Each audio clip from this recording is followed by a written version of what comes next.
105వ కీర్తన మొదటి వచనం. Give praise to the lord, proclaim his name అని అంటే దేవునికి మనం స్తోత్రాలు చెల్లించాలి అని అంటా ఉన్నారు. తర్వాత ప్రొక్లైమ్ హిస్ నేమ్ అని అంటున్నారు. ఆయన నామాన్ని మనం అంతా ప్రకటన చేయాలి, ప్రచురము చేయాలి అని అంటున్నాడు. ఎంతమంది చేస్తున్నారు అట్లాగా? హృదయపూర్వకంగా ఆయనకి స్తుతులు చెల్లిస్తున్నామా? చెల్లిస్తున్నామా హృదయపూర్వకంగా? దావీదు ఎలాగా దేవునికి స్తుతులు చెల్లిస్తూ ఉంటాడు?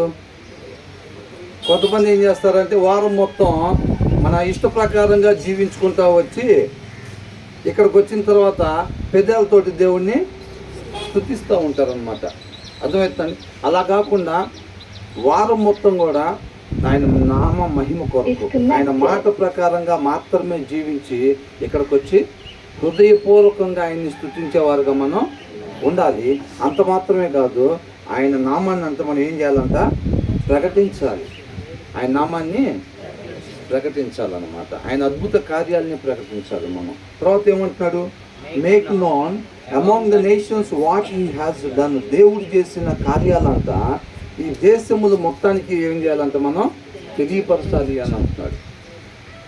అర్థమవుతుందండి? మన మీద ఒక బాధ్యత ఉందన్నమాట. అవునా? మనం దేవునికి స్తుతులు చెల్లించాలి, స్తోత్రాలు మనం చెల్లించాలి, ఆయన నామాన్ని ప్రకటించాలి. ఆయన చేసిన కార్యాలు ఏవైతే ఉన్నాయో ఆ కార్యాలు ఆయన నుంచి మనం పొందుకుంటున్న మేలు ఏదైతే ఉన్నాయో వాటిని ఈ దేశాలు మొత్తం కూడా మనం ఏం చేయాలంట? ప్రకటన చేయాలి అని అంటున్నాడు. తర్వాత సింగ్ టు హిమ్ అని అంటున్నాడు. ఆయనకి ఏం చేయాలంటే మనం కీర్తన పాడాలి. ఆ కీర్తన ఎలా ఉండాలంట?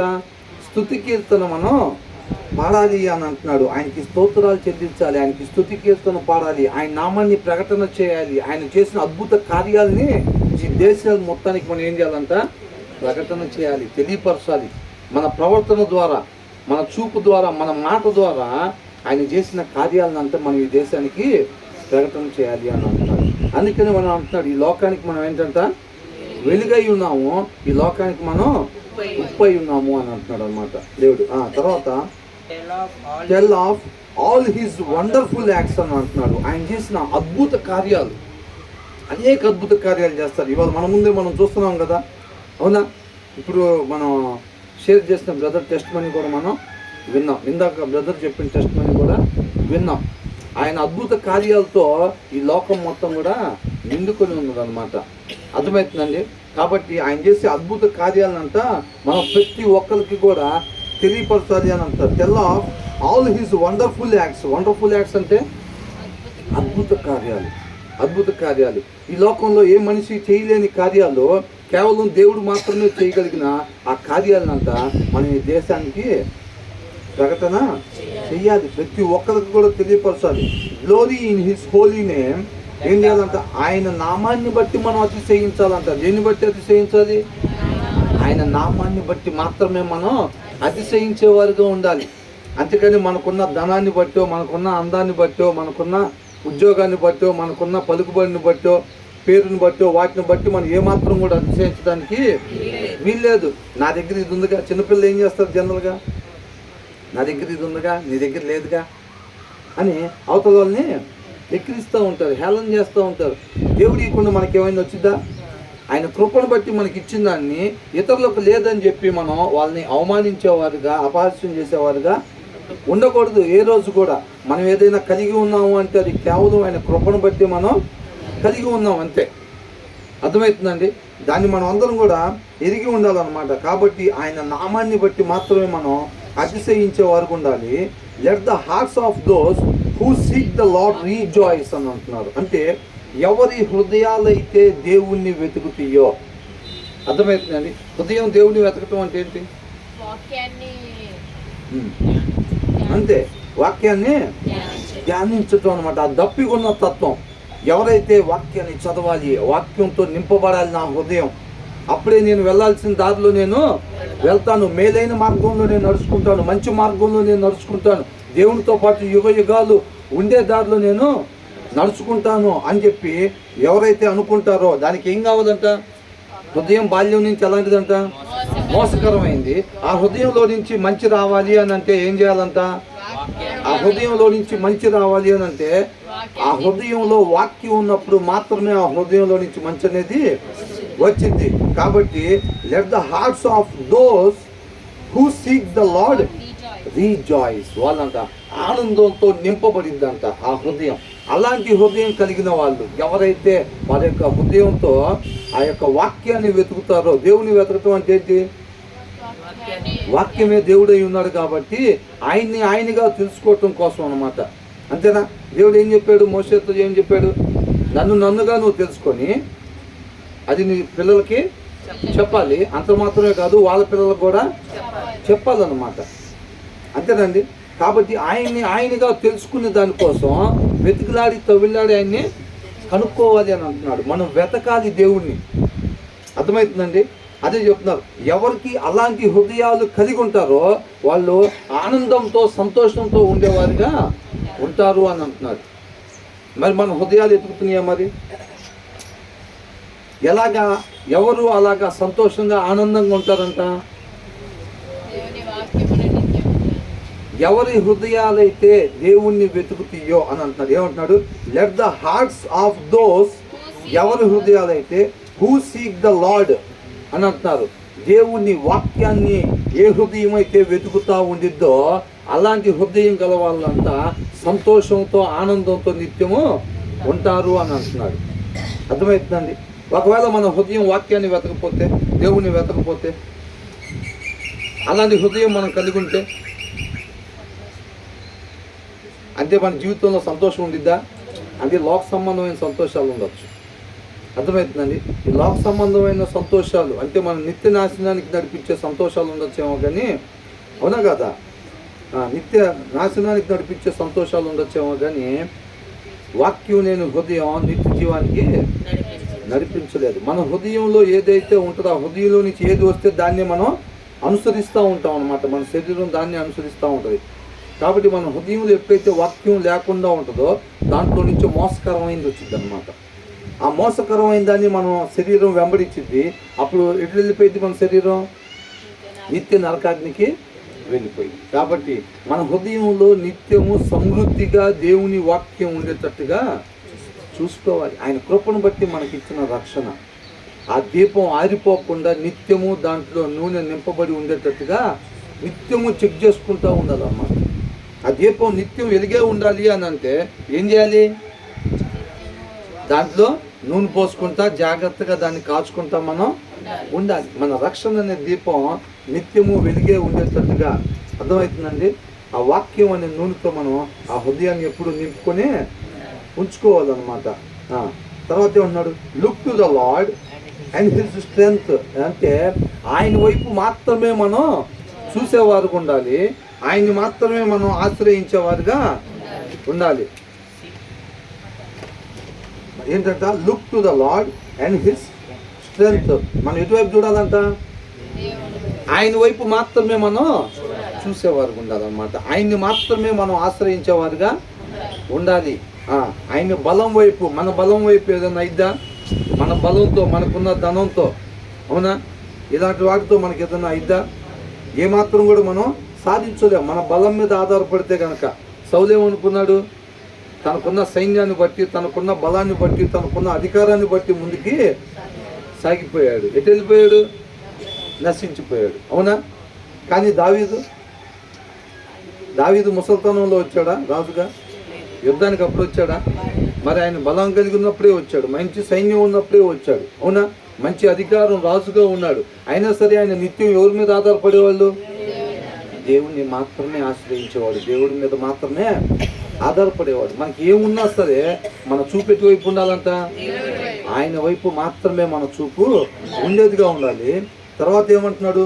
Look to the lord and his strength, seek his face always అంట. మనం ఎలా ఎటువైపు చూడాలంట? ఆయన ముఖాన్ని అనంట మనం చూసేవారిగా, వెతికేవారిగా ఉండాలంట ఎప్పుడు కూడా. అర్థమవుతుందండి? ఆయన ముఖాన్ని వెతకటం అంటే ఏంటి? ఆయన చూడటం అంటే ఏంటి? చాలా మంది చెప్తూ ఉంటారు. ఏమని చెప్తూ ఉంటారు? నేను దేవుడిని చూశాను అని ఇలాగ చాలామంది చెప్తూ ఉంటారు. బైబిల్ ఏం చెప్తూ ఉంటుందంటే, నేను తండ్రిని ఇంతవరకు కూడా ఎవరు చూడలేదు, అలా ఎవరన్నా చూశాను అని చెప్తే అదేంటంట అబద్ధము అంటారు. అర్థమవుతుందండి? దేవుణ్ణి చూడటం అని అంటే మీరు ఎవరైనా చెప్తారా? దేవుణ్ణి చూడటం అంటే ఏంటో? వాక్యాన్ని అనుసరించటం. దేవుణ్ణి దేవుడిగా తెలుసుకోవటమే దేవుణ్ణి చూడటం. ఒకసారి యోబు గ్రంథం చూడండి. జాబ్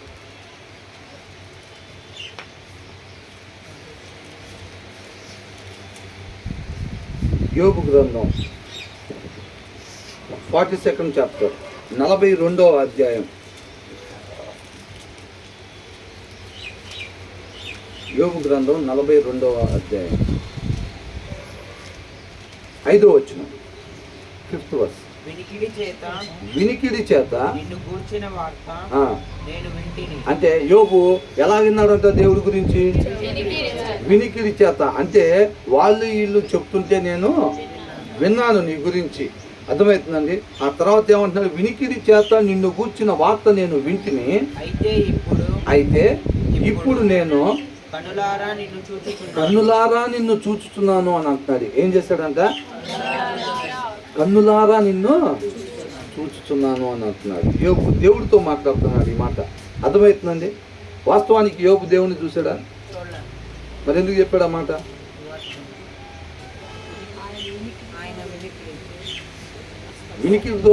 వినికిడి ద్వారా విన్నప్పుడు కన్నులారా చూశాను అంటున్నాడు.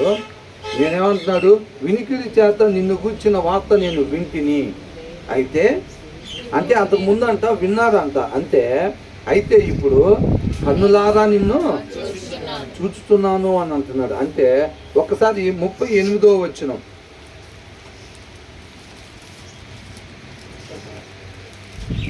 38వ అధ్యాయం మొదటి వచనం ఒకసారి కదా. అప్పుడు యెహోవా సుడిగాలిలో నుండి ఈలాగున యోబునకు ప్రత్యుత్తరం ఇచ్చాను. అంటే వచ్చి ఎదురుగా నిలబడ్డా. ఏం చేశాడంట? మొదటి 2 అధ్యాయాల్లోనేమో యోబు గ్రంథం మొదటి 2 అధ్యాయాలు ఏం చేశాడు? దేవుడు ఇచ్చాడు, దేవుడే తీసుకున్నాడు, దేవునికే మహిమ కలుగును గాక అని అన్నాడు. ఎప్పుడైతే వాళ్ళ స్నేహితులు వచ్చారు, ఈయన పరిస్థితి చూసి, అవునా ఈయన పరిస్థితి ఎలా ఉంది?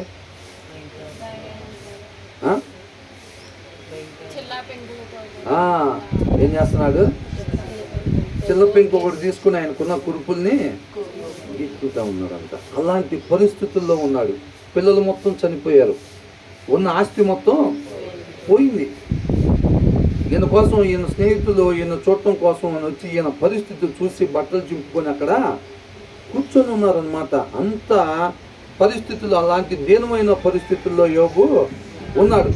అప్పుడు 3వ అధ్యాయం నుంచి ఏమంటున్నాడు? నోరు తెరిచి మాట్లాడుతున్నాడు అనమాట. ఏమని మాట్లాడుతున్నాడు?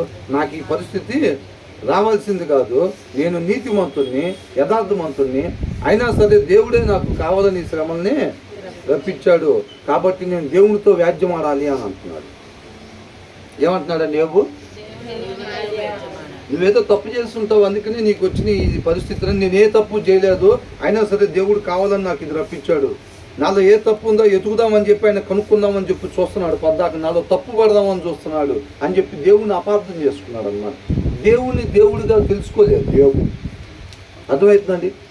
అది తెలుసుకోవాల్సింది ఉంది. కాబట్టి యథార్థమంతుడు, నీతిమంతుడు, చెడుతనాన్ని విసర్జించిన వాడు, అవునా? కాకపోతే ఆయన ఇంకా తెలుసుకోవాల్సింది ఉంది. ఆ తెలుసుకోవాల్సింది యోబుకి తెలియపరచటానికి దేవుడు ఆ శ్రమల్ని ప్రవేశపెట్టాడు అన్నమాట.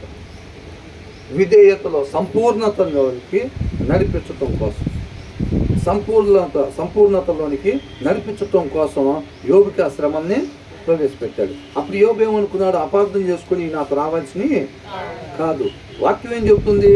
నీతిమంతుల కంటే శ్రమలో వస్తాయి, అవి అనేకం వస్తాయి అన్న, మిగతా వాళ్ళకన్నా ఎక్కువగా వస్తాయి. అవి వచ్చినప్పటికీ కూడా వాటన్నిటి నుంచి కూడా, కొన్నిటి నుంచి కాదు, వాటన్నిటి నుంచి కూడా దేవుడు రక్షిస్తాడు అని అంటున్నాడు.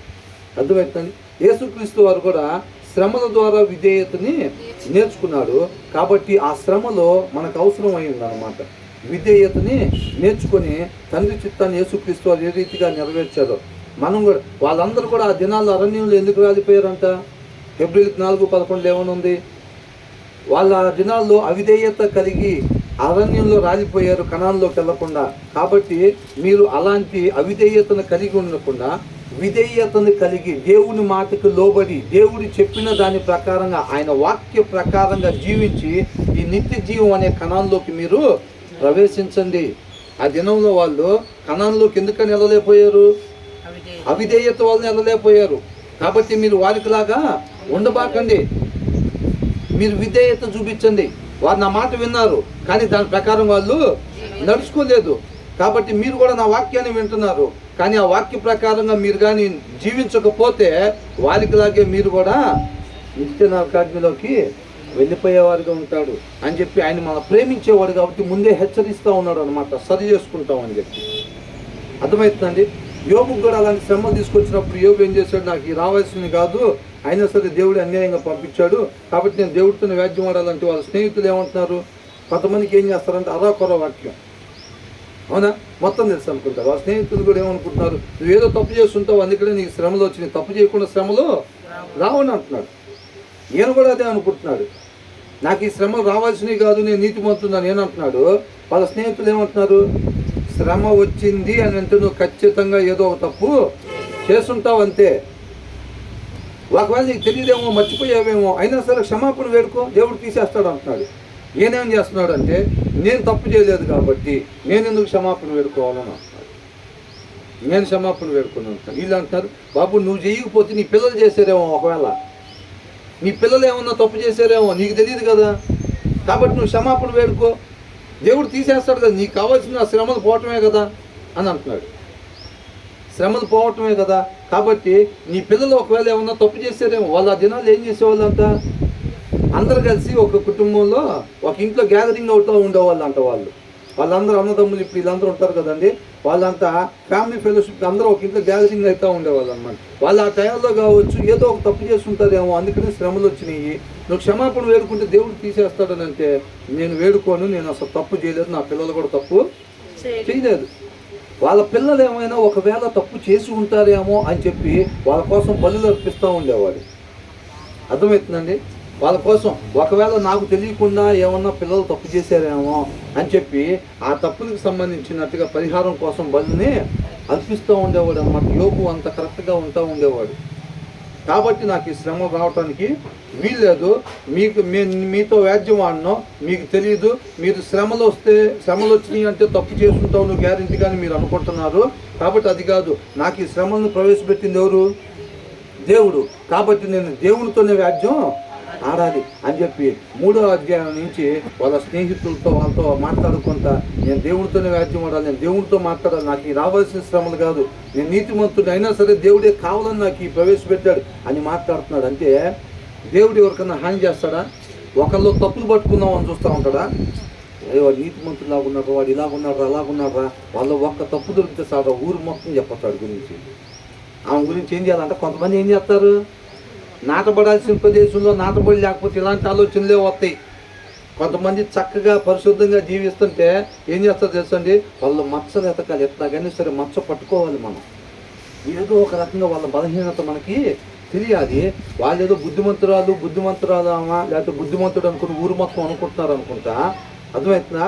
వాళ్ళ గురించి మొత్తం ఊరు మొత్తం చెప్పేసేయాలి, ఏదో ఒకటి మచ్చ పట్టుకెళ్ళి ఏదో ఒక బలహీనత వాళ్ళ దగ్గర ఉందని చెప్పి తీసుకునేది ఊరు మొత్తం చెబితే అప్పుడేమనుకుంటారు, అబ్బో ఆమెతో మన ఊర్లో మన కాలనీ ఆమె అనుకున్నాం, మంచిగా జీవించేది ఆమె కాదంగా, ఆమె పలానా పనులు చేసిద్ది అంటే ఎట్లాగా అని అంటే ఇక నెక్స్ట్ నన్నే అనుకుంటారు మంచివాళ్ళు. అర్థమవుతుందండి?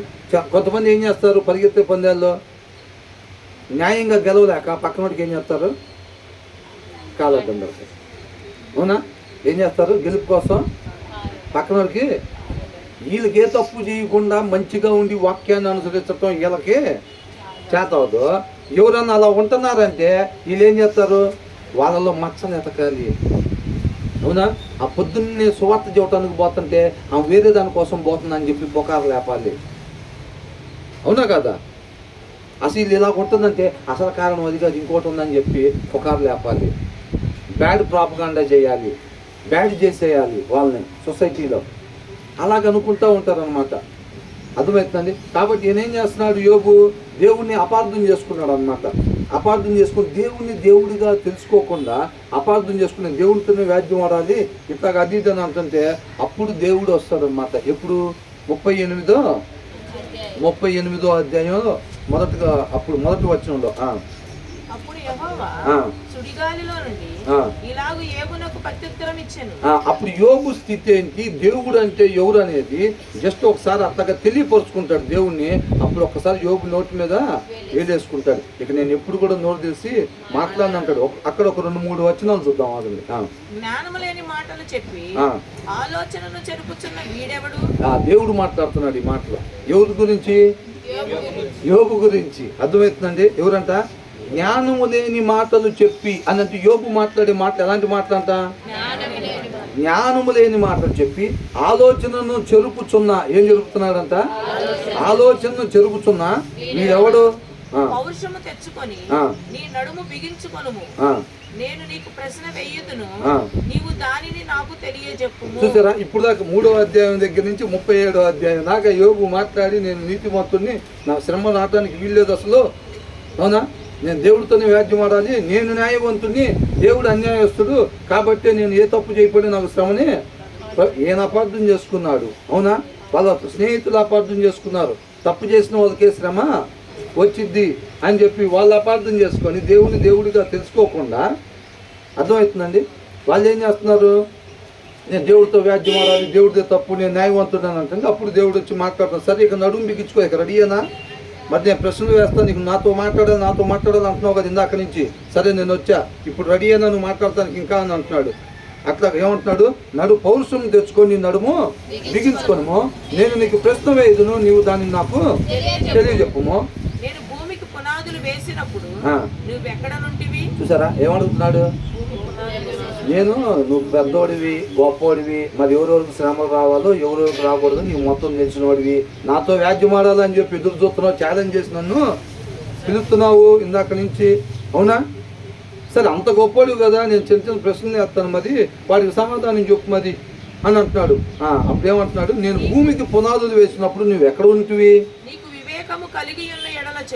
ఏమంటున్నాడు, నీకు వివేకం కలిగి ఉంది, నీతివంతుడివి, అసలు మామూలుడివి కాదు కదా, మరి నువ్వు చెప్పుము అని అంటున్నాడు. నీకు తెలిసిన ఎడల దానికి పరిమాణమును నియమించిన వాడెవడో చెప్పుము. దానికి పరిమాణం, అసలు నువ్వు ఉన్నావు కదా, మరి అన్ని చూసావు కదా, అన్ని తెలుసు కదా నీకు, నువ్వే కదా ధ్యానం చేసుకోవాల్సింది దాన్ని, అవునా. అంటే యోగు మాట్లాడి మాట్లాడుతున్నాయంట. అలా మాట్లాడాడు 3వ అధ్యాయం దగ్గర నుంచి 37వ అధ్యాయం దాకా అట్లా మాట్లాడాడు. తను అట్లా అనుకుంటున్నాడు, మహాదేవుడైన దేవుణ్ణి తప్పు పడతా ఉన్నాడు అనమాట. అంటే దేవుణ్ణి తెలుసుకున్నాడా? తెలుసుకోలేదు. అందుకనే ఎవరు కూడా ఏమనుకోకూడదు, నేను జ్ఞానిని, నాకు అన్నీ తెలుసు అని అనుకోకూడదు. యోబుకు తెలుసు, ఏమని చెప్తున్నాడు, దేవుడే చెప్తున్నాడు, యథార్థవంతుడు, నీతిమంతుడు, చెడుతనాన్ని విసర్జించినవాడు, అయినా ఇంకా తెలుసుకోవాల్సింది ఉంది. అర్థమవుతున్నాడు. తర్వాత ఏమంటున్నాడు, ఇంకా దాని మీద పరిమాణపు కొల వేసిన వాడెవడో చెప్పుము, దాని స్తంభముల పాదులు దేనితో కట్టబడినవో చెప్పుము. మరి అన్ని నాకు తెలియకుండా ఇక్కడ ఏమి లేదన్నట్టు యోబు మాట్లాడుతున్నాడు కదా. కాబట్టి ఏమని అంటున్నాడు, దాని స్తంభముల పాదులు దేనితో కట్టబడినవో చెప్పు. భూమి పునాదులు వేసినప్పుడు మరి నువ్వు ఉన్నావు కదా, నువ్వే కదా మొత్తం, నువ్వు చెప్తేనే కదా నేను చేసింది ఇదంతా అన్నట్టుగా. అంటే మన భాషలో చెప్పాలంటే అంతే కదా మాట్లాడుకునేది. మరి ఎవరన్నా అట్లా మాట్లాడుతున్నారు అనుకో ఏమంటారు, మరి అది మంచి మాట చెడు మాట నాకు తెలియదు, కానీ ఆదిందలాగా మాట్లాడుతున్నావు కదా అని చెప్తారు కదా. మంచి మాటనా చెడు మాట? అప్పుడు చెడు మాట అయితే మనం వస్తే మాట్లాడకూడదు. నాకు తెలియదులేండి వాస్తవానికి. అట్లా మాట్లాడుతున్నావు కదా, చెప్పు అని తెలిసిన దానిలాగానే కదా అర్థం అది. మరి అట్లా మాట్లాడుతున్నారు కదా అన్నట్టుగా. దాని స్తంభముల పాదులు దేనితో కట్టబడినవో చెప్పుము. ఉదయ నక్షత్రములు ఏకముగా కూడి పాడినప్పుడు, దేవదూతలందరూ ఆనందించి జయధ్వనులు చేసినప్పుడు దాని మూలరాతికి వేసిన వాడెవడు? చూసారండి భూమికి పునాది ఎలా వేసారంట అసలు. ఆ సెలబ్రేషన్ చూసారా, ఆ సెలబ్రేషన్ భూమికి పునాది దేవుడు వేసేటప్పుడు ఏమేం జరిగిందంట, ఉదయ నక్షత్రములు ఏకముగా కూడి పాడిని అంట, దేవదూతలు అందరూ ఆనందించి జయధ్వనులు చేసినప్పుడు, భూమికి పునాది వేసేటప్పుడు పరిస్థితి అది, వాతావరణం అది, ఆ సెలబ్రేషన్ అది, ఆ సిచ్యువేషన్ అది. నీకు తెలుసా అసలు అంటున్నాడు. అందుకని చూశాడు అవన్నీ. ఎప్పుడు పుట్టాడు, ఎప్పుడు చచ్చిపోయాడు, మరి మొత్తం చేసినట్టుగా మాట్లాడతామన్నా అలా మాట్లాడకూడదు. అవునా? మీకు జ్ఞానం కొద్దుగా ఉంటే ఏమంటున్నాడు, నన్ను అడగండి నన్ను అంటున్నాడు. అంతేలేకని అన్నీ తెలిసినట్టుగా మనం మాట్లాడకూడదు. కాబట్టి జయధ్వనులు చేసినప్పుడు దాన్ని మూలరాతిని వేసిన వాడెవడు? సముద్రము దాని గర్భము నుండి పొర్లి రాగా తలుపుల చేత దానిని మూసిన వాడెవడు? చూసారా ఏమంటున్నాడు? అవునా? చూసారండి, సముద్రము దాని గర్భము నుండి పొర్లి రాగా తలుపుల చేత. సముద్రానికి ఇప్పుడు అక్కడ గోడలు ఏమైనా కడతారా? గోడలే సముద్రానికి కట్టుండవు. కానీ అవి అక్కడి నుంచి దాటి బయటకు వచ్చేస్తాయా? మొత్తం ఇటు వచ్చేస్తాయా? రావు. అర్థమవుతుందండి. మన పరిస్థితులను బట్టి సునామీలు ఇవి కూడా వచ్చాయి. అవి కూడా అవి ఏ ఇంటి దాకా వెళ్ళాలి, ఎంత దూరం వెళ్ళాలి, ఎంత ఇంచుల వరకు వెళ్ళి అది మళ్ళీ వెనక్కి రావాలో దేవుడే నియమిస్తాడండి. మనం చూడాల్సిన వైపు చూడకపోతే, నిన్న మొన్న ఏమనుకున్నాం, మన బలాన్ని వైపు, మన ధనం వైపు, లేకపోతే మన చుట్టాల వైపు, మన బంధువర్గం వైపు మనం చూస్తుంటే, నువ్వు చూడాల్సిన వైపు చూడటం కోసం దేవుడు ఏం చేస్తాడంట, నువ్వు చూడకూడదు దాని వైపు ఎటువైపు అయితే చూసి ఆధారపడకూడదు దాని మీద నువ్వు ఎప్పుడైతే ఆధారపడుతున్నావో దాన్ని తీసేస్తాను అంటున్నాడు దేవుడు. నువ్వు నా వైపు చూడాలి, అది నీకు మేలుకరం. నువ్వు నిత్యం నాతో పాటు యుగ యుగాలు ఉండాలంటే నీ చూపు ఎటువైపు ఉండాలి? నువ్వు దేన్ని అనుకొని ఉండాలి? నువ్వు దేన్ని నమ్ముకొని ఉండాలి? దాన్ని నమ్ముకొని ఉండాలి నువ్వు అన్నాను. అది కాకుండా నువ్వు వేరే వైపు చూడటం నీకు మంచిది కాదు. అది నిన్ను నాశనానికి తీసుకెళ్ళి, నేను నిన్ను ప్రేమించేవాడిని కాబట్టి దాన్ని అక్కడ తీసేస్తే నువ్వు వాడు చూడకుండా ఉంటావు. దాన్ని అక్కడ తీసేసినప్పుడు నీకు ఎటు చూస్తారు? కొండల తట్టు నా కన్నులు ఎత్తితే నాకు సహాయం ఎక్కడి నుంచి వచ్చింది? యెహోవా ఎదురించే కదా నాకు సహాయం వచ్చేదని అంటాడు. 121 అదేనా మనం చూసింది? అవునా? దాని మీద ఒక చక్కటి పాట కూడా ఉంది కదా. అవునా? మనం కొండలాగుండే మన అకౌంట్ బ్యాలెన్స్లు, కొండలాగుండే మన కుటుంబాలు 20-30 కుటుంబాలు. అవునా? లేకపోతే మన బలం కొండలాంటి బలం లేదు, పిండి చేస్తా ఎవరినైనా అని అనుకుంటాం. ఇట్లాంటివన్నీ కొండలాగా చూసుకొని పేరు పలుకుబడి ఉన్న వాళ్ళు మనకి కొద్దిగా తెలిసిన వాళ్ళుగా ఉంటే వాళ్ళని చూసుకొని మనం ధైర్యంగా ఉంటాం. అలా కాదంటే మనం ధైర్యంగా ఉండాలి. దావీదుకి ఏం తక్కువ అని దేవుడి వైపు చూసి దేవుడిని ఆధారపడుతున్నాడు. దేవుడి మీద దేవుడిని ఆశ్రయిస్తున్నాడు. ఆయన బలం లేదా, ధనం లేదా, కుటుంబాలు లేవా, సైన్యం లేదా, అధికారం లేదా, ఏం లేదు దావీదుకి. అన్నీ ఉన్నాయి. ఆయన ఎటువైపు చూస్తాడంట? దేవుని వైపు మాత్రమే చూస్తాడు. అందుకనే దావీదు అంటే దేవుడికి అంత ఇష్టం. మనం ఏం చేస్తాం? ధనం లేకపోతే, బలం లేకపోతే, కుటుంబాలు లేకపోతే, పేరు లేకపోతే, అధికారం లేకపోతే అప్పుడు ఎవరికి వెళ్ళి చూస్తాం? దేవుడి వైపు చూస్తాం. వాటిలో ఏ ఒక్కటన్నా వస్తే కొద్దిగా తిరిగిపోయింది పక్కకి. అవునా? మొన్న అనుకున్నాం, చక్కటి అందమైన పిల్లని ఇస్తే దేవుడి వైపు, దేవుని వాక్యం వైపు ముఖం చూడలేకపోయే శక్తి సరిపోట్ల పక్కకి. అందమైన పిల్లలు, ప్రభు అందమైన పిల్లలు కాదు. అందమైన పిల్లలు ఏమవుతుంది? తర్వాత దానికి తోడు ఒక 5 కోట్లు ఆస్తిస్తే ఇంకొద్దిగా ఇబ్బంది అయిపోయింది అది చూడటానికి. అవునా? తర్వాత ఒక ఎమ్మెల్యే పదవి ఇస్తే చించీకి వచ్చేది ఉండదు. ఇంకా పండగ భక్తుల్లాగా, ఇంకా క్రిస్మస్కి, ఈస్టర్కే ఏంటంట పండగ భక్తుల్లాగా. కొంతమంది పండగ భక్తులు ఇప్పుడు కూడా ఉన్నారు తెలుసండి.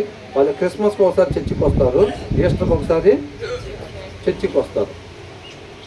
అర్థమైందండి. కాబట్టి ఇలాంటివన్నీ ఉంటాయి. దావీదుకి ఎందుకని మరి తీసేయాలి? అధికారం ఎందుకు తీసేయాలా? అధికారం ఉన్నా దేవుడి వైపే చూస్తున్నాడు. డబ్బులు ఎందుకు తీసేయాలా? వాళ్ళ పిల్లోడు కూడా కట్టాల్సిన చర్చికి కావాల్సిన సామాగ్రి కూడా మొత్తం దావీదే సమకూర్చి పెట్టాడు. అవునా? అంత ఆస్తి ఉంది, మరి ఆస్తి ఎందుకు తీసేయాలా దావీదు దగ్గర? ఆస్తి ఉన్నా సరే దేవుని వైపే ఆయన చూస్తూ ఉంటాడు. ఆరోగ్యం ఎందుకు తీసేయాలా దావీదుకి? ఆరోగ్యం ఉన్నా సరే ఆయన ఎటువైపు చూస్తాడు? దేవుని వైపే చూస్తూ ఉంటాడు. సైన్య బలకం ఉన్నా సరే, ఆయన ఏది ఉన్నా సరే ఆయనలోనే ఆనందం. అందుకని ఏమంటాడు? నీలోనే ఆనందం అంటాడు. అవునా? అవునా? ఆయనకి వేరే దగ్గర ఎక్కడా లేదండి ఆనందం. దాన్ని రుచి చూస్తే ఆనందం వేరే దగ్గర ఎక్కడ దొరకదు. అందుకనే దానికోసం ఆస్తులు వదిలిపెట్టుకుంటారు, ఆరోగ్యాలు వదిలిపెట్టుకుంటారు. అర్థమవుతుందండి. చాలా మంది డబ్బులు అవతలలో అవసరతలో ఉన్నారంటే ఇలా కష్టార్జితం తీసి దానం చేస్తూ ఉంటారు, ఆస్తులు వదిలేసుకుంటారు. దాంట్లో ఉన్న ఆనందం, ఆ రుచి తెలిస్తే మాత్రం ఆరోగ్యం, మనకు నిద్ర లేకపోయినా సరే వేరే వాళ్ళకి బాగలేదంటూ వాళ్ళు తీసుకుని వెళ్ళి హాస్పిటల్లో జాయిన్ చేసి అక్కడ చూపించి వాళ్ళని అవి ఇవి వీళ్ళకి ఆరోగ్యం పాడవుతా ఉండిద్దా లేదా?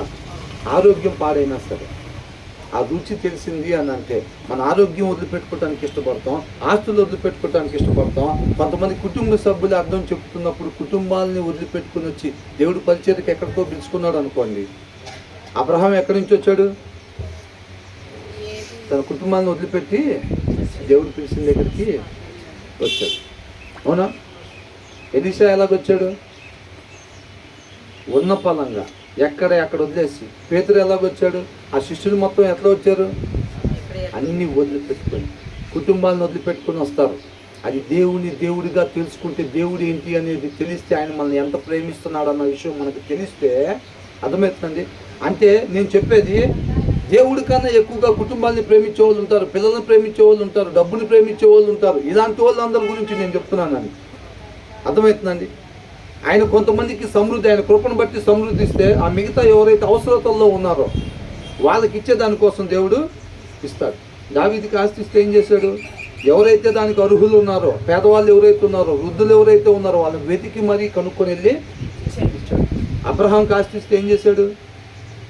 గుమ్మాల్లో కూర్చొని ఎవరికైతే అవసరం ఉందో, రోడ్డు మీద ఆ ట్రావెలింగ్లో వెళ్ళే వాళ్ళు ఎవరైతే బాటసార్లు, ఇప్పుడు దాకా కార్లు, విమానాలు, రైళ్ళు లేవు కదా, అప్పుడు వాళ్ళు బాటసార్లు వెళ్ళి అప్పుడు చీకటి పడితే ఆ టైంలో ఎక్కడో దగ్గర అలసిపోయినప్పుడు ఏ ఊర్లో ఉంటే ఆ ఊర్లో స్టే చేసుకుని ఎవరో ఒకళ్ళ ఇంట్లో అక్కడి నుంచి బయలుదేరి మళ్ళీ ప్రయాణాన్ని కొనసాగించేవాళ్ళు. అట్లాంటి వాళ్ళు ఎవరైనా ఉన్నారా అని చెప్పి అక్కడ గుమ్మాల దగ్గర కూర్చొని వాళ్ళకి ఆతిథ్యాన్ని ఇచ్చి చక్కగా తన చేతుల కష్టార్జితాన్ని వాళ్ళకి ఆతిథ్యం కింద ఇచ్చేవాళ్ళు.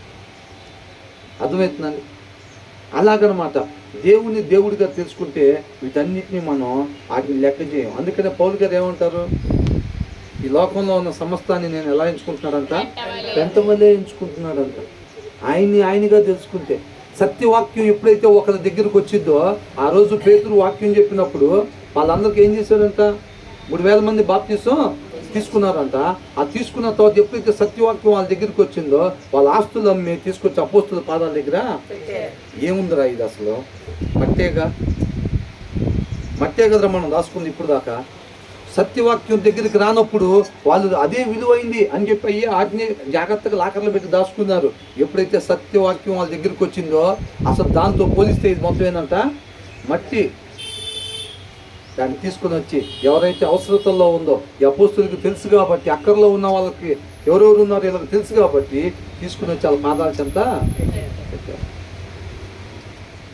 అనుదినము రొట్టె విరుస్తా ప్రతిసారి కూడా సమాజంగా కూడుకోవటం మొదలు పెట్టారన్నమాట. అర్థమవుతుందండి. అలాగున్న దేవుడిగా తెలుసుకోవటం అంటే ఏదో నామకార్థంగా మేము క్రైస్తవులుగా పుట్టాం కాబట్టి ఏదో చర్చిలకు పోవాలి అలాగా కాకుండా, తర్వాత ఏమంటున్నాడు ఇక్కడ ఎందో వచ్చిన తర్వాత? నేను మేఘమును దానికి వస్త్రముగాను, గాఢాంధకారమును దానికి పొత్తిగుట్టగాను వేసినప్పుడు నువ్వు వింటివా అని అంటున్నాడు. ఏమన్నాడు? నువ్వు ఉన్నావా, నీకు మొత్తం తెలుసు అని చెప్తున్నావు కదా, నాతో వ్యాజ్యం ఆడాలని చెప్తున్నావు కదా, ఆ టైంలో నువ్వు ఉన్నావా అని అంటున్నాడు. మేము షర్ట్ వేసుకొచ్చుకున్నట్టుగా, మీరు శారీ కట్టుకొచ్చుకున్నట్టుగా ఏం చేశాడంట? నేను మేఘమును దానికి వస్త్రముగాను, గాఢాంధకారమును దానికి పొత్తిగుడ్డగాను వేసినప్పుడు నీ ఉంటివా? దానికి సరిహద్దు నియమించి దానికి అడ్డగడియలను తలుపులను పెట్టించినప్పుడు నీవు ఇంతవరకే గాని మరి దగ్గరకు రాకూడదనియు, ఇక్కడనే నీ తరంగముల పొంగు అణచబడుననియు నేను చెప్పినప్పుడు నువ్వు ఉంటివా? సముద్రానికి నువ్వు ఇంతవరకే రావాలి, ఎగసెగసి పడుకుంటూ వచ్చినా నువ్వు ఇంతవరకే రావాలి, ఇంతటితో నీ అలలో అణిగిపోవాలి, మళ్ళీ నువ్వు వెనక్కి వెళ్ళిపోవాలి అని చెప్పినప్పుడు నువ్వు ఉన్నావా అని అంటున్నాడు. అర్థమైందండి. ఇందాక వాళ్ళు స్నేహితులు మాట్లాడుతుంటే ప్రతి దానికి నోరు తెరిచి మాట్లాడుతున్నాడు, మళ్ళీ తిరిగి సమాధానం చెప్తా ఉన్నాడు. అవునండి. ఇప్పుడు దేవుడు మాట్లాడుతుంటే ఒక్కదానికని చెప్తున్నాడా? తర్వాత ఏమంటున్నాడు? అరుణోదయము భూమి దిగంతముల వరకు వ్యాపించినట్లు అది దుష్టులను తనలో నుండకుండా దులిపివేయునట్లును నీవెప్పుడైనా ఉదయమును కలుగు చేసితివా? అంటే ఉదయం సన్ రైజ్ చూసారండి. సన్ రైజ్ ఎలా ఉంటుంది అసలు?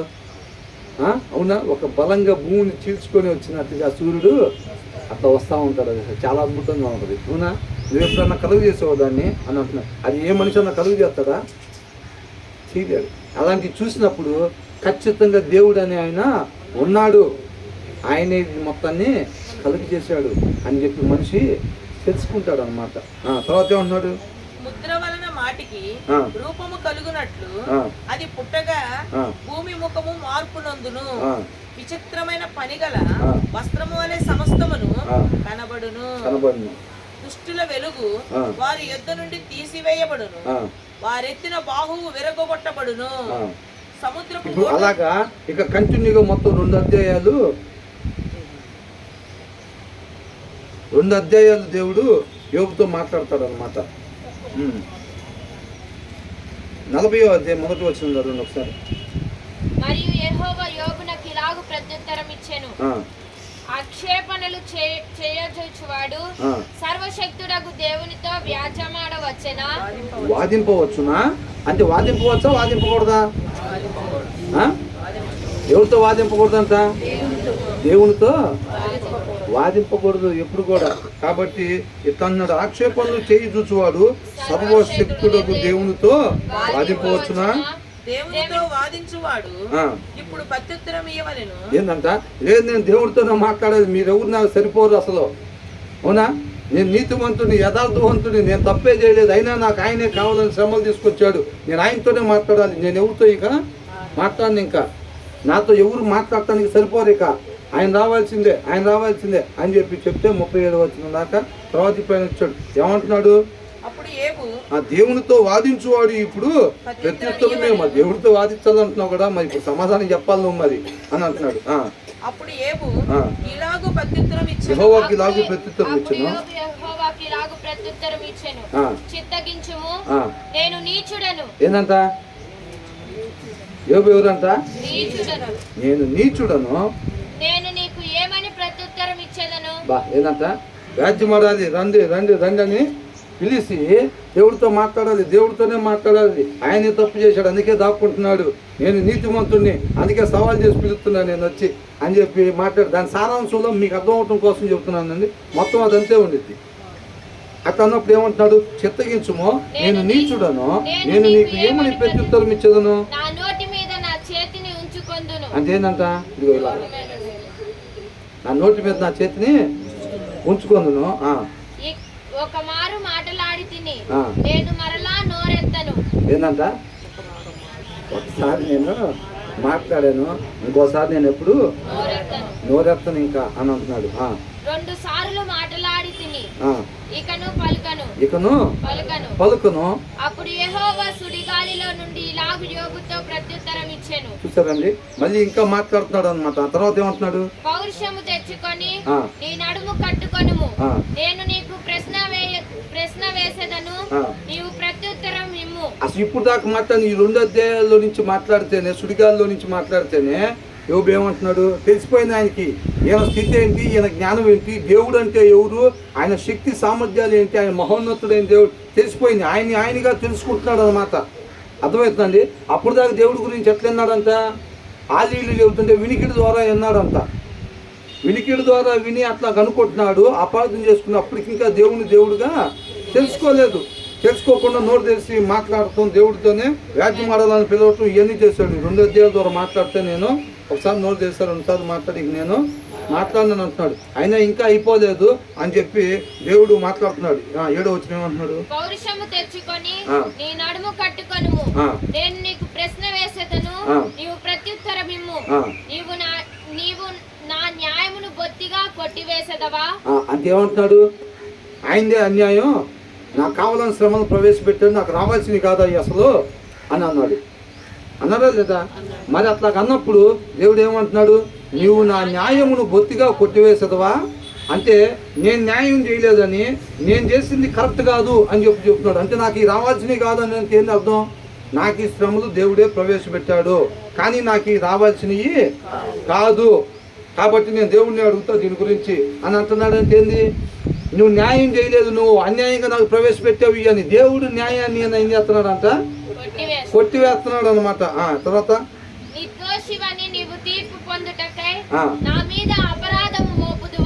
ఏంటంటే ఏమనుకున్నాడంటేనా?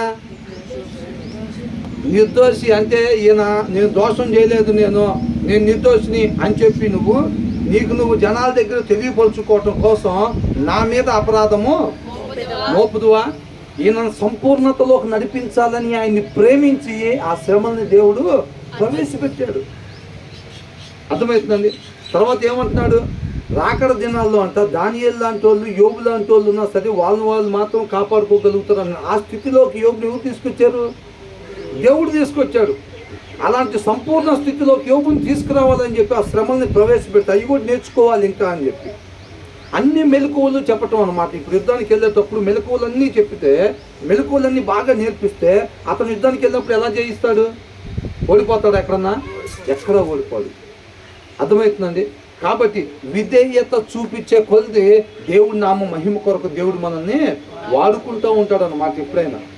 అంతేలే కానీ మనకి కొంతమందికి ఏమైందంటే బైబిల్ బాగా చదివేసి కొన్ని 4-5 మాటలు వచ్చేసి వాళ్ళకి ఏమైపోయింది తెలుసండి, ఇక్కడ ఉండాల్సిన కళ్ళు ఎక్కడికి వెళ్ళిపోతాయి, ఇక్కడికి వెళ్ళిపోతాయి. ఇంకా కొంతమంది కళ్ళతోడు ఇక్కడ పెడతా ఉంటారు ఇట్లా. అవునా? వీళ్ళు ఏం చేస్తారంటే కళ్ళే దొరుకుతారు ఏకంగా. ఇక్కడికి కళ్ళతోడు దొరుకుతుంది ఏముందిరా, కళ్ళు దొరికితేనే కదా గొప్ప అని అనుకుంటారు. ఇక 4 మొక్కలు నేర్చుకుని ఏం చేస్తారు? కళ్ళు ఎక్కడికి వెళ్ళిపోతాయి వాళ్ళకి. ఇక ఎవరు చెప్తున్నా కానీ ఏం చూస్తారు?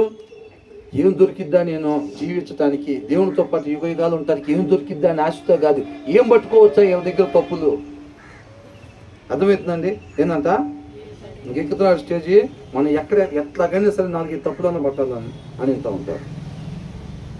చాలామంది బైబిల్లో తప్పులు పడదామని చేసి బైబిల్ని చదివి రక్షణ పొందుకున్నారు, ఆయన కృపను పొందుకొని. అర్థమవుతుందండి? వాళ్ళు బైబిల్ దేనికోసం తీశారంట? ఇది తప్పుడు పుస్తకం ఇదని చెప్పి తెలియపరచాలని చెప్పి వీళ్ళు తప్పులు పట్టుకోవాలని చేసి చదవటం మొదలు పెట్టారంట. ఆయన ప్రేమ చేత పట్టబడ్డారు. అర్థమవుతుందండి? పట్టబడ్డారు. ఆయన గొప్ప రక్షణ వాళ్ళు పొందుకున్నారనమాట. ఆ రక్షణ ఆయన కృప వల్లనే వచ్చింది. కాబట్టి ఇక్కడ ఏమంటున్నాడు? నువ్వు నా న్యాయమును బొత్తిగా కొట్టివేసేదివా, నిర్దోషుని నీవు తీర్పు పొందుటకై నా మీద అపరాధము మోపుదువా? దేవునికి కలిగి ఉన్న బహుబలము నీకు కలదా? ఆయన ఉరుము ధ్వని వంటి స్వరముతో నీవు గర్జింపగలవా? ఉరుము వచ్చినప్పుడు ఎలా ఉంటుందండి? ఉరుము వచ్చినప్పుడు ఎట్లా ఉంటుంది? కొంతమంది పెద్దోళ్ళు కూడా భయపడిపోతారు. ఎలక్ట్రానిక్ వస్తువులుగా పటాపటా పేలిపోతాయి ఒక్కోసారి. అవునా కదా? ఉరుములు మెరుపులు వచ్చినప్పుడు మనం ఆలోచించాము ఎప్పుడైనా? అందుకే కొంతమంది భయంకరంగా ఉరుములు వస్తాము, దేవుడు కోపం వచ్చిందేమో. ఏంటంట? దేవుడు కోపం వచ్చిందేమో. ఒకసారి మేము ఒక ఫెలోషిప్లో అంతకుముందు ఉండి అక్కడ ఆ పాస్టర్ గారితో మేము కొంత సమయం గడిపేటప్పుడు పెద్ద తుఫాన్లోకి వచ్చింది. పెద్ద తుఫాన్లోకి వచ్చి చెట్లు ఇరిగిపోతున్నాయి. చెట్లు ఇరిగిపోయి పెద్ద పెద్ద గాలులు, పెద్ద పెద్ద సౌండ్లు అవుతున్నాయి. అమ్మో రాకడ వచ్చేసిందేమో అని అనుకున్నాం. వచ్చేసిందేమో అనుకొని అందరం కలిసి మోకాలు చేసి ప్రాంతం అంత భయంకరంగా వస్తుంది ఆ ఏరియాలో. ఇక్కడ మంగళగిరి ప్రాంతం దగ్గర అసలు ఇంత భయంకరంగా వస్తుంది, మొత్తం ఒకవేళ నాశనం అయిపోద్దామని నాతోటి ఉన్న పాస్టర్ గారు చెప్పారు. అసలు ఇది మామూలుది కాదండి, ఇదేదో విపత్తు అయి ఉంటుంది, మనం ప్రార్థన చేద్దాం రండి అని అన్నారు. మోకాలు చేసి చర్చిలో ప్రార్థన చేస్తున్నాం. బయట పరిస్థితి అంత భయంకరంగా ఉంది, తలుపులు కిటికీలు వేసేసి భయపడిపోతారనమాట. కాబట్టి ఏమంటున్నాడు ఇక్కడ? ఆయన ఉరుము ధ్వని వంటి స్వరముతో. చూసారా ఉరుము ఎలా వచ్చిందంట? దేవుడు గర్జిస్తే ఒకసారి సింహం వేసి ఒకసారి అట్లా గాలినిచ్చి చూసారా? దేవుడు అక్కడి నుంచి వచ్చిందంట స్వరం అది.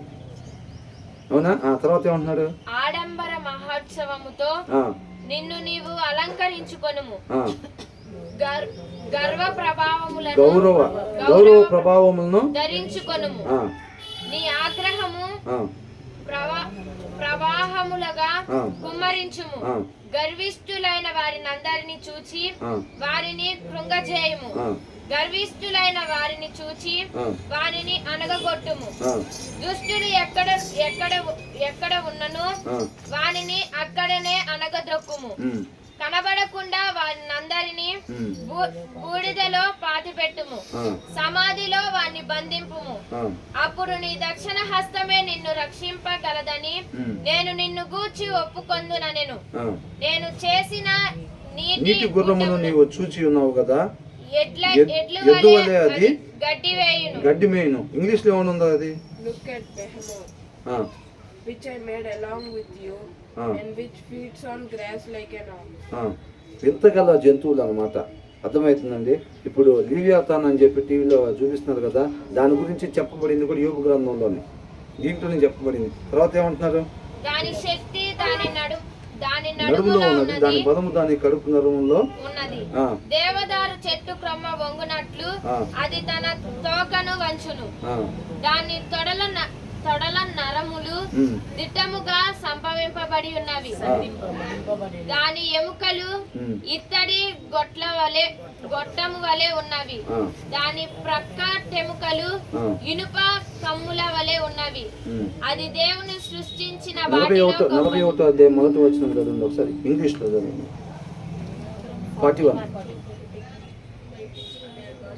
41 first verse. Can you pull in Leviathan? చూసారా ఏంటంటే అది Can you pull out Leviathan? లివియాతాన్. ఇప్పుడు మనకి యూట్యూబ్లో బాగా చూపిస్తున్నారు కదండి, దాని గురించి చెప్పబడింది ఇక్కడే 41వ అధ్యాయం మొదటి వచనంలో.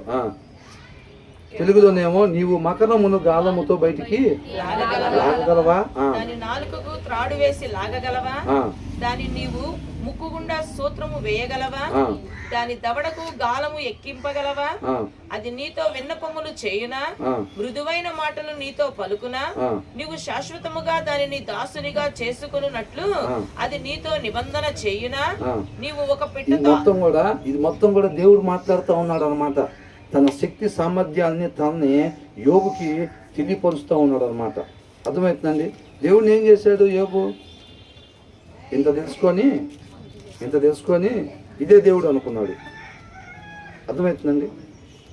ఇప్పుడు ఒక గుడ్డోళ్ళు వెళ్ళారు అనుకోండి, గుడ్డోళ్ళు జూకి వెళ్ళారు అనుకోండి ఏనుగుని చూద్దామని, అవునా?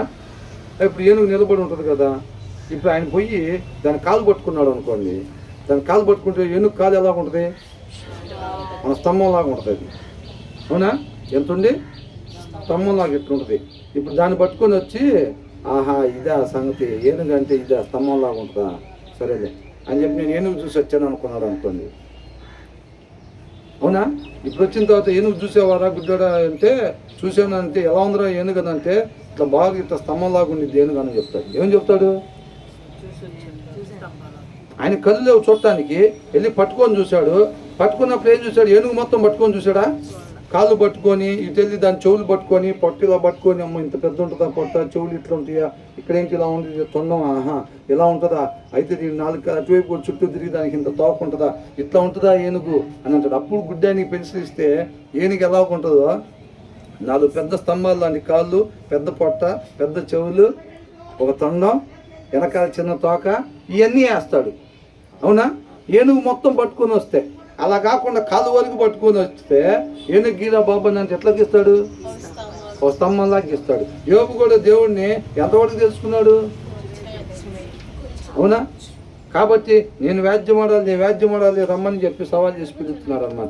ఆయన వచ్చిన తర్వాత ఏనుగుతో ఫైటింగ్ చేస్తే ఇప్పుడు ఆయన చూస్తే ఏనుగు వస్తుంది అంటే గుడ్డని పారిపోతాడా, దానికి ఏముందిరా పారిపోయేది, ఒక స్తంభం లాంటిదే కదా, దానికే ఉంది, నెడితే కింద పడిద్దని అనుకుంటాడు. అది నిజంగా ఏనుగు వచ్చినప్పుడు ఎట్లా ఉంటుంది, సడన్గా ఒకవేళ కళ్ళు వచ్చింది కనుక అప్పుడు చూసాడు, వామ్ము ఇదేంద్ర ఇంత ఉంది అసలు, అయితే నేను చూసిన దాని కాలు ఒకటేనా అనుకుంటాడు. ఏమనుకుంటాడు, అదే నేను దాని కాలు ఒకటే చూసాను, అందుకే అందరూ పరిగెడితే నేను ఇక్కడే ఉన్నాను, వామ్ము వాళ్ళందరినీ క్రాస్ చేసి ముందు పరిగెడతాడు, దాని ఆకారం మొత్తం చూశాడంటే, అవునా కదా? యోబు కూడా ఏం చేస్తాడు, వాళ్ళు చెబితే విన్నాడంట దేవుడి గురించి, వాళ్ళు చెబితే విని సవాల్ చేసి దేవుని పిలుస్తున్నాడు ఇక్కడ రమ్మని మాట్లాడటానికి. ఆయన సుడిగాల్లోంచి ప్రత్యక్షమై మాట్లాడటం మొదలుపెట్టిందంటే ఆయన పూర్తి ఆకారాన్ని బయలుపరుస్తున్నాడు అన్నమాట యోబుకి. అప్పుడు చూస్తుంటే ఏమంటున్నాడు, సరే రా ఇప్పుడు మాట్లాడుకుందాం అంటుంటే, ఇంకొక ఎంతోడు ఉన్నాడు అనుకో, ఒకడు తమ్ముడు, మా అన్నయ్యతో చెప్తాను అన్నాడు అనుకో, అదే నన్ను ఏమన్నా అంటే మీ అన్నయ్య ఎవరా మీ అన్నయ్య నువ్వెంత ఉన్నావు, వాడు ఎంత ఉంటాడు మహా అయితే తీసుకురా పోరా మీ వాడిని అంటే, వాళ్ళ అన్నయ్య వచ్చినాడు గొలియాతలాగా ఇంత ఉన్నాడు అనుకోండి, అన్న అసలు నేనేం అనలేదన్నా, అదేనా ఇక్కడ కనపడుతుంది మనకి, అవునా కదా? ఆలీలు చెబితే విన్నాడంట, సరే అనుకున్నాడంటే పిలుస్తున్నాడు, ఇంక ఛాలెంజ్కి పిలిచినప్పుడు దేవుడు ఎట్లున్నాడు, పెద్ద ఆకారంతో వచ్చాడు. సరే మాట్లాడు, ఏంది ఇందాక ఏదో అన్నా అంటే మా వాడిని, ఏది ఇప్పుడు మాట్లాడని అంటున్నాడు. మాట్లాడంటే నేనేం అనలేదన్నా అసలు ఇందాక కూడా నేనేమి, మరి ఇప్పుడు యోబు అదే అంటున్నాడు, రమ్మని పిలిచేవుగా మరి వచ్చే మాట్లాడు, మరి ఇప్పుడు నడుము బిగించుకో రెడీ అవ్వు, మరి మాట్లాడతాను కానీ అంటున్నాడు. మరి నేను భూమి పునాదులు వేసినప్పుడు నువ్వు ఎక్కడున్నావు అని అంటున్నాడు. అవునా, ఇంత పెద్ద పొట్టు ఇది చూడలేదే మనం అని అనుకుంటున్నాడు. అవునా, దాని పరిమాణం కొలత వేసినప్పుడు ఎవరు వేసారో నువ్వు చెప్పు మరి అని అంటున్నాడు. అవునా, కొన్నం కూడా ఉందా దానికి, మనం చూడలేదే ఇదంతా అని అంటున్నాడు. వచ్చే స్తంభం లాంటి కాలువడు పట్టుకొని వచ్చాడు. యోబు కూడా అదే అన్నమాట. ఎవరు కూడా చాలామంది ఒక 5 సార్లు బైబిల్ చదివేసి 10 సార్లు బైబిల్ చదివేసి నేను మహాజ్ఞాని, నేను బైబిల్లో నాకు తెలియదు లేదు, అది లేదు, ఇది లేదు అని అంటే అయ్యేది కాదు. ఆయన కృప వలన ఆత్మ నడిపింపు ద్వారా ఆయన సత్యాన్ని బయలుపరుస్తాడు అన్నమాట. మనం విధేయత చూపించే కొద్దికి దావీదు ఏ స్థాయిలోకి వచ్చిన తర్వాత అయినా సరే ఆయన విధేయతనే మంచం మీద పడుకొని కింద దిగలేనప్పుడు కూడా ఆయనకి శాశ్వతంగా ఆయనకి కుమారుణ్ణి, రాజ్యాన్ని పరిపాలన చేసే కుమారుణ్ణి ఇస్తానని చెప్పినప్పుడు మంచం మీద మోకాలు వేసాడనండి. అవునండి, ఆయన మంచం దిగి ఎక్కలేని పరిస్థితుల్లో కూడా ఆయన ఏం చేశాడంట, మంచం మీదనే మోకాలు వేసి కృతజ్ఞతాస్తుతులు ఆయనకి చెల్లించాడు. విధేయత అంతం వరకు కూడా దేవుడు అప్పుడు సర్టిఫికేట్ ఏమంటున్నాడు, దావీదు హృదయం వల్లే వృద్ధాప్యం ఉందంట, దావీదు హృదయం అంతా దేవుడికి అంగీకారంగా ఉంది, సొలొమోను వాళ్ళ కుమారుడు హృదయం వృద్ధాప్యం ఉంది, దేవుడికి అంగీకారంగా లేదు అని రాయబడింది. కాబట్టి ఎప్పటి వరకు విధేయత కలిగి ఉండాలి, అంతం వరకు విధేయతను మనం కలిగి ఉండాలి. అర్థమవుతుందండి. కాబట్టి మనం ఏదో కొద్దిగా తెలుసుకోనో, లేకపోతే వాళ్ళలో తప్పులు పట్టుకుందామనో, లేకపోతే ఇలాంటి జ్ఞానం మనం కలిగి ఉండకుండా మనం సంపూర్ణ జ్ఞానంలోకి మన విధేయత చూపించే కొద్దిగా ఆయన హెచ్చిస్తూ ఉంటాడు అన్నమాట. ఆయన నామ మహిమ కొరకు మనల్ని వాడుకుంటాడు. దావీదుకి ఎలాంటి పాత్ర అయితే ఉందో ఒక్కసారి ఇస్తే అవకాశం, మన జీవితంలో కూడా ఆయన కృపను బట్టి మనకి ఇచ్చిన ఒక్కసారి అవకాశం అంత గొప్పగా దేవుడు మనల్ని వాడుకుంటాడు అన్నమాట. మనం ఎందుకు పనికిరాని పాత్ర అయినా సరే ఆయన రాజ్య స్థాపన కొరకు ఈ పనికిరాని పాత్రలకి అలా వాడుకుంటాడు దేవుడు. అలా వాడుకోవాలని నువ్వు నేను ఇష్టపడితే కనుక మనం అలాగ ఆయనకి విధేయతే చూపించేవాడు. ఏ స్థితిలోకి పోయినా సరే, యోబు ఏం చిన్న స్థితిలో కాదు అట్లా మాట్లాడింది. అప్పటికే యథార్థవంతుడు, నీతిమంతుడు, చెడుతనాన్ని విసర్జించిన వాడు. మొదట వచ్చిన చూడండి ఒకసారి, మొదటి అధ్యాయం,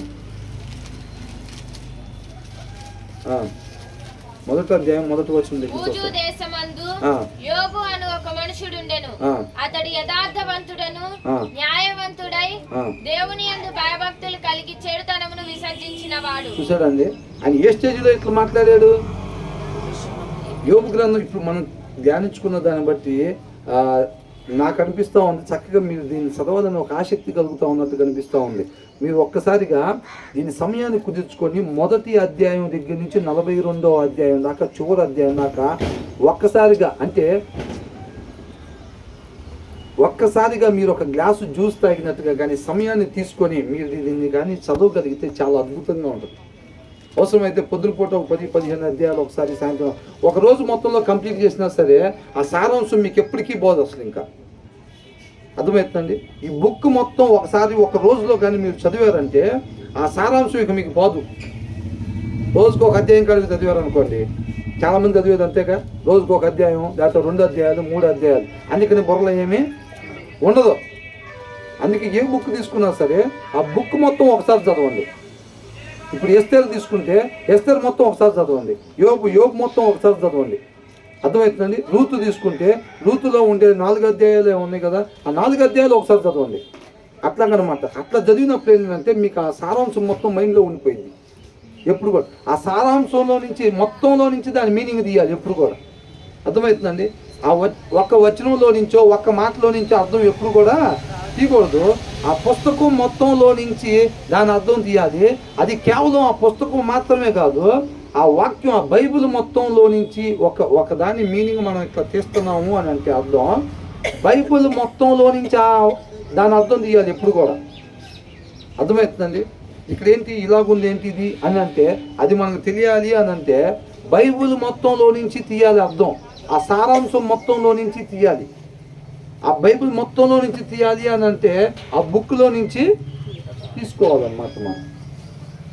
అందుకని అంత సమయం లేకపోతే కొంతమంది అధ్యాయం మొత్తం చదువుతారు, ఇంకా అంత సమయం లేకపోతే పైన ఒక 3 వచనాలు కింద ఒక 3 వచనాలు చదువుతూ ఉంటారు అన్నమాట. అర్థమవుతుందండి. ఆ తర్వాత ఏమంటున్నాడు, ఊజు దేశం నందు యోబు అను ఒక మనుషుడు ఉండెను. అతడు యథార్థవంతుడను, ఎలాంటోడు అంటే యోబు యథార్థవంతుడు, న్యాయవంతుడునై దేవుని యందు భయభక్తులు కలిగి చెడుతనమును విసర్జించిన వాడు. ఆ స్థితిలో ఉన్న యోబు ఎలా మాట్లాడాడు? ఆ స్థితిలో ఉన్న యోబు కూడా ఇంకా నేర్చుకోవాల్సింది ఉందా లేదా? అవునా? మనం యథార్థవంతులమేనా? అయినా సరే కొత్త పని ఏమనుకుంటారు, మొత్తం వచ్చు ఆల్రెడీ. ఏంటంట మొత్తం వచ్చు. ఏ బుక్లో ఏదైనా అడగండి, చెప్తాం బైబిల్లో. యోబు యథార్థవంతుడు, న్యాయవంతుడు, దేవుని యందు భయభక్తులు కలిగి చెడుతనాన్ని విసర్జించేవాడు. ఇది చెడు అని అంటే దాని దగ్గరకు కూడా రానియడంట, దాని దూరం పెడతాడంట. అలాంటి వాడు కూడా ఇంకా నేర్చుకోవాల్సింది ఉంది. అంటే భయపడి అబ్బో ఇంక అట్లాంటి నేర్చుకోవాల్సింది అంటే మనం అనవసరం లేక బైబిల్ చదవటం మన వల్ల అవ్వదు. అట్లా డిస్కరేజ్ అవ్వబాకండి. అవునా? ఆయన కృపను బట్టి మనం నడిపిస్తాడు ఏదైనా సరే. కాబట్టి తర్వాత ఏమన్నాడు కింద, అతనికి 7 కుమారులను 3 కుమార్తెలను కలిగి. అంటే సంతానం విషయంలో కూడా బలంగా ఉన్నాడు. ఆర్థికంగా ఎలాగ బలంగానే ఉన్నాడో సంతాన విషయంలో కూడా బలంగా ఉన్నాడు. తర్వాత ఏమంటున్నాడు, అతనికి 7,000 గొర్రెలను 3,000 ఒంటెలను 500 జాతుల ఎడ్లను. అంటే ఇది ఎంత ఆస్తి అనుకున్నారు? అప్పట్లో ఒంటెలు అంటే ఇక్కడి నుంచి అక్కడ మనుషులు తీసుకెళ్ళడానికి, అక్కడి నుంచి ఇక్కడ తీసుకురావడం కోసం డబ్బులు అన్ని. అవునా? అంటే మనకు ఒక ఆటో ఉందనుకోండి, లేకపోతే ఒక వ్యాన్ ఉంది, ఇటు నుంచి అక్కడ తీసుకెళ్తానికి, అటు నుంచి ఇటు తీసుకురావడానికి. అలాంటి ట్రాన్స్పోర్ట్ వెహికల్ ఒకటి మనకు ఓనుగా ఉన్నట్టుగా. అర్థమవుతుందా? అలాంటి ఎన్ని ఉన్నాయంట? 2 3? అతనికి 7,000 గొర్రెలను 3,000 ఒంటెలు అంట. 3,000 ఒంటెలు అంటే ఆయనకి ఎంత ఆస్తి వచ్చింది? ఆ ఒంటెల మీద జనం పోవటానికి రావటానికి అద్దెకి తీసుకొని వస్తూ ఉంటే ఎంత వచ్చింది? 3,000 ఒంటెలను 500 జతల ఎడ్లు అంట. 500 జతల ఎడ్లు అంట. మరి అలాంటి వాటి నుంచి ఎంత వచ్చింది? అవునా? తర్వాత 500 గాడిద అంటే దేనికోసం ఉపయోగిస్తారు? మనకు ఒక వ్యాన్ ఉందనుకోండి, ఏం చేస్తారు, కొద్దిగా సామాన్ ఇల్లు షిఫ్ట్ చేసుకుంటున్నామని కొద్దిగా వ్యాన్ కావాలి, ఎంత తీసుకుంటారో అని అంటారు. అప్పట్లో గాడిదలు కూడా అంతే. గాడిదలు దేనికోసం ఉపయోగిస్తారు? మనుషులు పోవటానికి, సామాన్లు తీసుకెళ్ళటానికి. మరి ఎంత డబ్బులు ఈయన అద్దెకిస్తే? 1 కాదు 2 కాదు ఈయనకి. ఏమంటున్నాడు, 500 ఆడగాడిదలను కలిగి బహుమంది పనివారును అతనికి ఆస్తిగా నుండెను గనుక. ఏంటంట? ఎంతమంది అంట పనులు? బహుమంది ఆయన కింద పనిచేసే వాళ్ళు ఉంటారంట. అర్థమవుతుందా? అంతమంది పనిచేసే వాళ్ళు ఉంటారంట. అతనికి ఆస్తిగా నుండెను గనుక తూర్పు దిక్కు జనులందరిలో అతడే గొప్పవాడుగా నుండెను. చూసారా? తూర్పు దిక్కు మొత్తంలో కలగా అంట అతనే గొప్పవాడిగా ఉన్నాడు. ఆ స్థితిలో నుంచి ఆయన కురుపులంతా పెంకుతో గీక్కునే స్థితికి వచ్చాడు. పిల్లలు మొత్తం చచ్చిపోయారు, ఎడ్లు గిడ్లు మొత్తం పోయినాయి, ఆస్తి మొత్తం పోయింది, ఆరోగ్యం మొత్తం పోయింది, ప్రాణం ఒకటే మిగిలింది అంతే. ఆ స్థితిలోకి వెళ్ళిపోయాడు. అర్థమవుతుందండి? ఆ స్థితిలోకి వెళ్ళిపోయినప్పుడు కూడా ఆ తర్వాత ఏమంటున్నాడు, అతని కుమారులందరూ వంతులు చొప్పున అనుదినము ఒకరికొకరు తమ తమ ఇండ్లలో విందు చేయనై. మనం ఇందాక అనుకున్నాం కదా, వీళ్ళందరూ ఏం చేసేవాళ్ళంట, విందు చేసుకుంటా తేపకు ఒకళ్ళు ఇంట్లో కూడుకొని విందు చేసుకుంటా ఉండేవాళ్ళంట. అలాంటి టైంలో ఏమన్నా తప్పు చేస్తారేమో పిల్లలు నాకు తెలియకుండా అని చెప్పి ఆయన బలుల్ని అర్పిస్తూ ఉండేవాళ్ళు అనమాట. అలాంటి వాడు అనమాట. కాబట్టి తమ 3 అక్క చెండెండ్లు తమతో కలిసి అన్నపానములు పుచ్చుకొనవలెనని వారిని పిలిపించి 6వ వచనం దగ్గర నుంచి ఒకసారి చదవండి. ఆ 3వ వచనం దేవదూతలు యెహోవా సన్నిధిని నిలుచుటకై వచ్చిన దినము ఒకటి తటస్థించెను. ఆ దినమున అపవాది యగువాడు వారితో కలిసి వచ్చెను. యెహోవా నీవెక్కడ నుండి వచ్చితివని వానిని అడుగగా అపవాది భూమి మీద ఇటు అటు తిరుగులాడుచు అందులో సంచరించుచు వచ్చితినని యెహోవాకు ప్రత్యుత్తరం ఇచ్చెను. అందుకు యెహోవా నీవు నా సేవకుడు అయిన యోబు సంగతి ఆలోచించితివా? అపవాది గదిలిచ్చాడా? దేవుడే అంటున్నాడు. యోబుకి ఇంకా నేర్పాలి, నేను యోబుకి నేర్పించాలి. ఆయన ప్రేమించాడు కాబట్టి ఆయన సంపూర్ణతలోకి నడిపించాలని చెప్పి అడుగుతున్నాడు అనమాట. అందుకు యెహోవా నీవు నా సేవకుడు అయిన యోబు సంగతి ఆలోచించితివా? అతడు యథార్థవంతుడను న్యాయవంతుడనై దేవుని యందు భయభక్తులు కలిగి చెడుతనమును విసర్జించిన వాడు. భూమి మీద అతని వంటి వాడు ఎవడునూ లేడు. ఎవరు చెప్తున్నారు ఈ మాట? దేవుడు చెప్తున్నారు. అర్థమవుతుందండి. అలాంటి వాడు ఆయన కూడా ఇంకా సంపూర్ణతలోకి రావాల్సింది ఉందన్నమాట. కాబట్టి మనం ఏ స్థితిలో ఉన్నా సరే మన కళ్ళు ఇక్కడ ఉండాల్సిన కళ్ళు ఎప్పుడు కూడా ఇక్కడికి పోకుండా, అవునా? అదే కదా చెప్పుకొని ఇందాక, ఇక్కడ ఉండాల్సిన కళ్ళు ఎప్పుడు కూడా ఇక్కడికి పోకుండా మనం విధేయతను చూపించేవారిగా, దావీదులాగా చివరి వరకు కూడా ఏమీ లేకుండా గొర్రెలు కాసుకునే దగ్గర నుంచి అంతఃపురంలోకి నడిపించినా అన్నీ ఇచ్చినా సరే చివరికి ఏం చేశాడంట, మంచం మీద కూడా మోకాలు వేసి ఆయనకి కృతజ్ఞతాస్తుతులు చెల్లించాడు అనమాట. ఏ స్థితిలో ఉన్నా, ఎంత ఎత్తుకెళ్ళినా సరే విధేయతని చూపించేవారిగా ఉండాలన్నమాట. అలాంటి వారిగా మనం ఉండాలి అని చెప్పి దేవుడు కోరుకుంటా ఉన్నాడు. దేవుడి కృపను బట్టి మన యోగ గ్రంథంలో నుంచి మాట్లాడాడు. మరొకసారి దేవుని చిత్తం అయితే 105వ కీర్తన మనం ధ్యానించుకున్నాం. దేవునికి మహిమ కలుగును గాక.